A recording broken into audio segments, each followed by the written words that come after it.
Hey, good morning, Friday, July 24th. We're going to get rained on today. We already are. I do have to point out how lovely the Guntersville locks are, or docks are. They're free docks to those that want to come and for the afternoon or even stay the night like we did up there. Today's about 110, 120 mile run, and it was a split decision on whether to run yesterday or today. And I think we would have gotten wet either way. So let's go get wet, huh?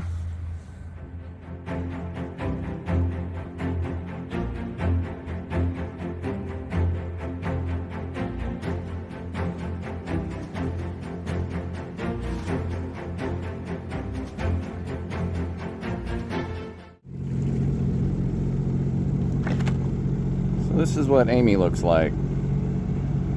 I'm not on Zoom.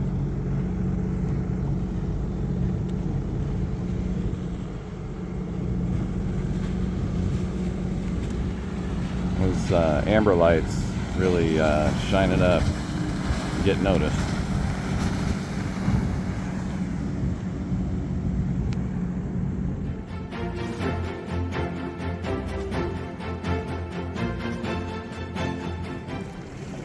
We're rolling along here and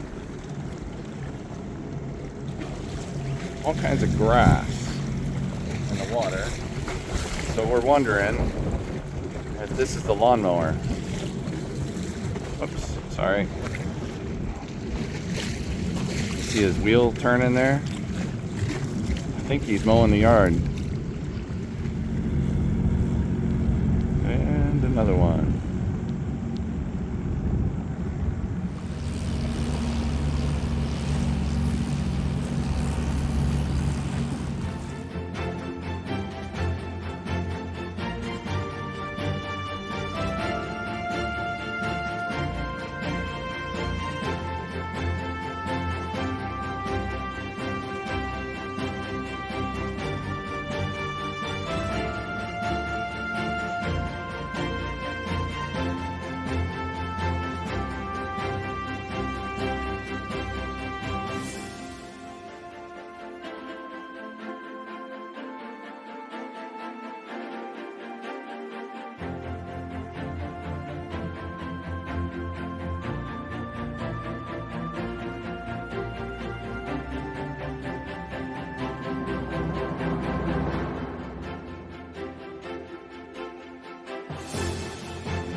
Well, after riding 75 miles, we came up to our first lock of the day, Nickajack.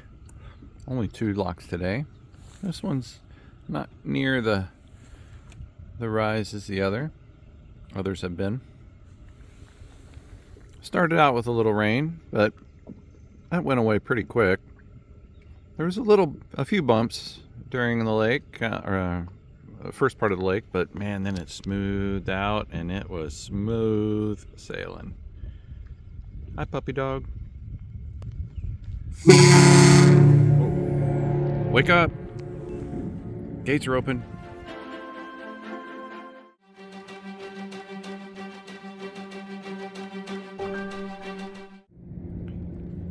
Well, this is I-24, and this is a rest stop that I've stopped at quite a few times on my RV trips to Florida. And it's a beautiful, beautiful rest stop overlooking the Tennessee River here, lake. Very pretty area, the I-24. Cool to see it from the water.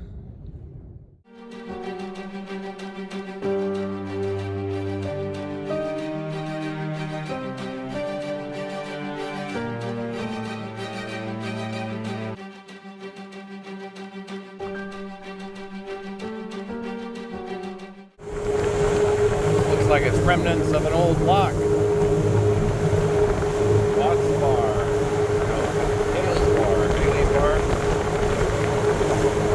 Pardon my French.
Coming into Chattanooga.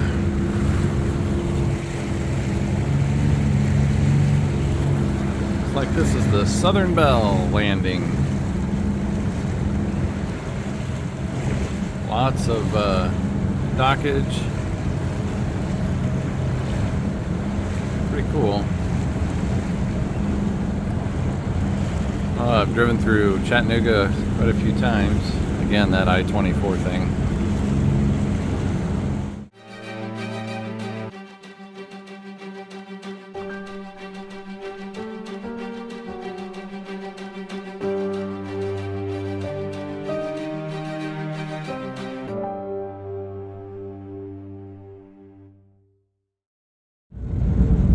We're on the upside of Chattanooga on the Chickamauga Lock. We're a whole bunch of boats waiting to lock through. A whole bunch of very speedy boats wanting to lock through.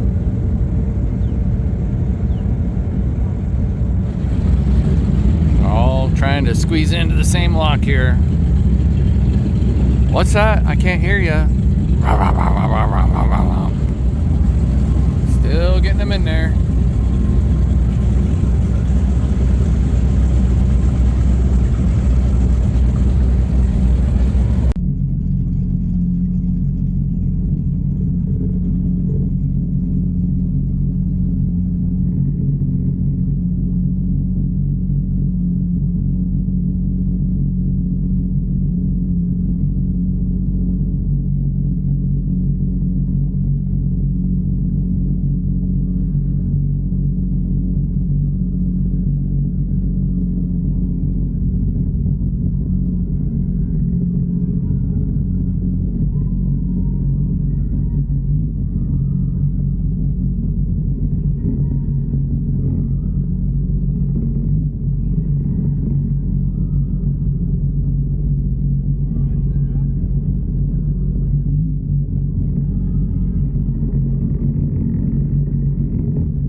Did you? What was I talking about? Holding on. Trying to stay away from this boat here.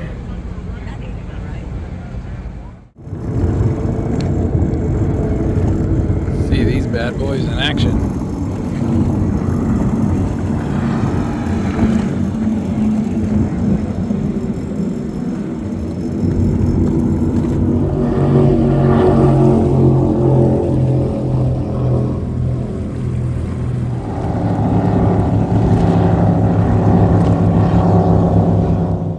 So those speedboats, those were awesome, and a great group of guys. They were all doing kind of like a poker run for a charity event.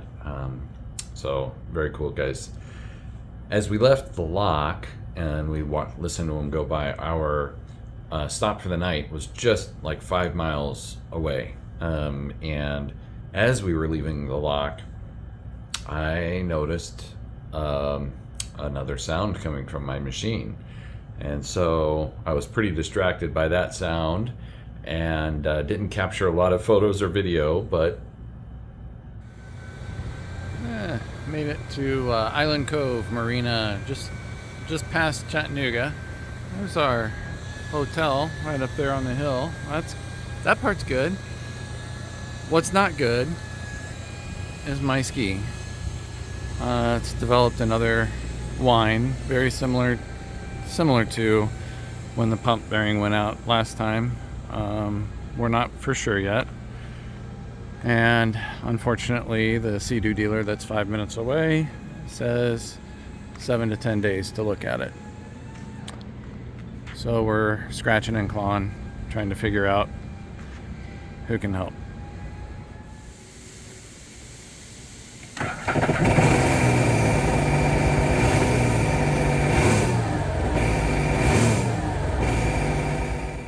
So unfortunately we pulled the pump and took the cone off where the bearing is, and water came out. A bunch of water.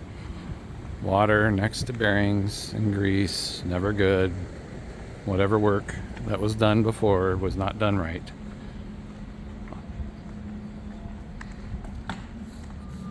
Just took the cone off, and there's water in the cone.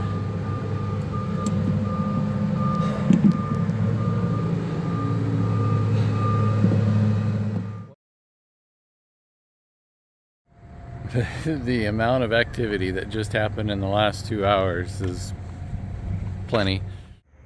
Well, let's see if I can recap this series of events here. So at the lock with all of the big boats, as we locked through, about 5 miles before that, I noticed a whine starting to occur, kind of a mechanical whine that matched the revs. And it's like, okay, what's that? I tried to IDF. Was it something maybe caught in the prop, in the impeller? 2 IDFs did not do it. And so we had about 5 miles to go, up to the dam, or up to the lock, and then past the lock, another 5 miles to go. So I was able to make it to Island Cove Marina, which was great, but the whine was getting worse, and it was either something's in the impeller, metallic, or I got another bearing problem. And you guessed it, it's another bearing problem. So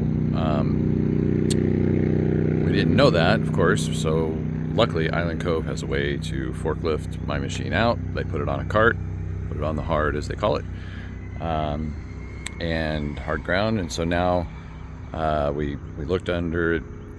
Nope, nothing in the impeller. Amy then pulled the pump, about a 45-minute process, and had to borrow some tools from a towboat guy, Boat US or tow. Anyway, Brian is his name. Brian's like, oh, what you guys got going on? And it's like, oh, we need some tools. So we borrowed some tools from him that he had. That was cool. Thanks, Brian. And then he's like, once we pulled the pump and figured out that, yep, it's that pump bearing going out again. The water had gotten back in there somehow, even after it was rebuilt. So Brian, the towboat guy, he put out a posting on the local Facebook group for the lake here, and he's like, hey, anybody in the area, let's help this Sea-Doo looper guy out. I get a message back, private message from Brendan, and he works on all kinds of personal watercraft, both as his day job and at his garage. And his garage at home happens to have all kinds of parts, miscellaneous parts, used, but perhaps a rebuilt pump. And so he's like, yeah, I'm pretty sure I can put together a pump for you. Brendan lives in Georgia, about 45 minutes away from the marina. So I had to get an Uber, get a rental car, and then about 7:30 started driving down to Georgia. 45-minute drive. Oh, I think I'm done with skiing. Let's get back to these 2-lane highways. Over to Brendan's house to go grab this rebuilt pump that he had. And he also helped inspect mine. And so in the meantime, I had already called Florence. Remember the guy back in Florence, Tom Longshore, the owner of Longshore Cycle? Tom, I called him because he personally is like, hey, you got any problems, you let me know and I'll help you out. So I called Tom, and we decided between Amy, Brendan, and Tom and myself, we all decided we're going to put in a used pump for roughly 7 to 10 days while I go upriver and back down to Longshore, back down to Florence, Alabama. And Tom's going to put in an order for a complete new pump. All new parts, including the housing, which might be the issue. And in fact, I'm pretty sure it's the issue. Alright, it is goobered up a little bit right here. See how you've got almost a section of metal missing from there to there? See how it's raised right here? Yeah. Rub your finger across it. You can feel how there's just a whole. Oh yeah. There's on both sides of that little lip. There's almost a chunk missing. So, thank you to Brendan who put together a used pump for me, kind of hobbled some pieces together and all that stuff. And we're going to use that rebuilt pump for 7 to 10 days. Going to come back down river and stop and just pop in the new pump when we come through. That's the plan.